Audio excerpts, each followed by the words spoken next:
राति बाघ चढेर नुहाउन जाने देवी, शक्ति र रक्षा प्रदान गर्ने देवी तथा ब्रह्माण्डको उद्धारकर्ता भवतारिणीको रूपमा पूजा गरिने देवी बागलुङ कालिका देवी। बागलुङको वडा नम्बर 2 मा 181 रोपनी क्षेत्रफलमा जङ्गलको बीचमा एउटा प्यागोडा शैलीको मन्दिर रहेको छ। 16औं शताब्दीतिर स्थापना गरेको यो मन्दिर पाल्पाका राजा मणि मुकुन्द सेनले आफ्नी छोरीको विवाहमा दाइजो स्वरूप प्राप्त कालीको मूर्तिलाई स्थापित गर्न लगाएको विश्वास गरिन्छ। त्यस समयमा पाल्पाबाट राजकुमारीको डोली बोकेर ल्याउने खड्काहरूलाई नै मन्दिरको रेखदेख र पूजा गर्ने जिम्मेवारी दिइएको थियो। सोही परम्परा अनुसार आजसम्म पनि क्षेत्री समुदायका वंशजहरू नै यस मन्दिरको मूल पुजारी रहँदै आएका छन्। मन्दिरको चारै दिशामा प्रवेशद्वारहरू रहेका छन्।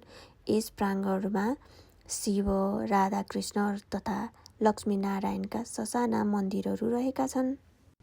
बाहिरबाट प्यागोडा शैलीमा देखिने यस मन्दिरभित्र मूल मन्दिरमा एउटा विशेष प्रकारको चौका उठाइएको छ। उक्त चौकामा उत्तर दक्षिण पारेर माटोको 3वटा अर्धगोलाकार थुम्काहरू बनाइएका छन्।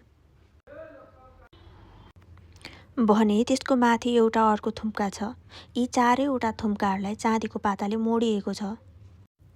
यसलाई नै हामी महाकाली, महालक्ष्मी र सरस्वतीको प्रतीकको रूपमा पूजा गर्ने गर्दछौँ। बागलुङ कालिका देवीलाई केवल साधारण भक्तजनहरूको लागि मात्र नभई तान्त्रिक साधना गर्नेहरूको लागि पनि महत्त्वपूर्ण शक्तिपीठ रहेको छ।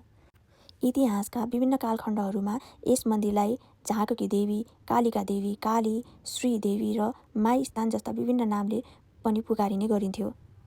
यो मन्दिरको अर्को पनि रमाइलो किंवदन्ती सुनौँ है त।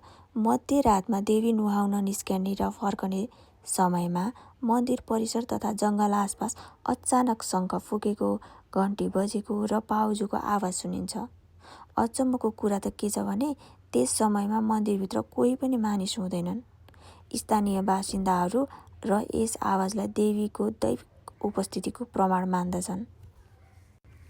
राति देवी र उनका गणहरू, भैरव, भूत प्रेत र योगिनीहरूको चहल पहल हुने भएकाले यो समयमा मानिसहरूले हेर्नु वा बाधा पुर्याउनु अनिष्ट मानिने हुनाले साँझको आरती सकिएपछि मन्दिर पूर्ण रूपमा बन्द गरिन्छ।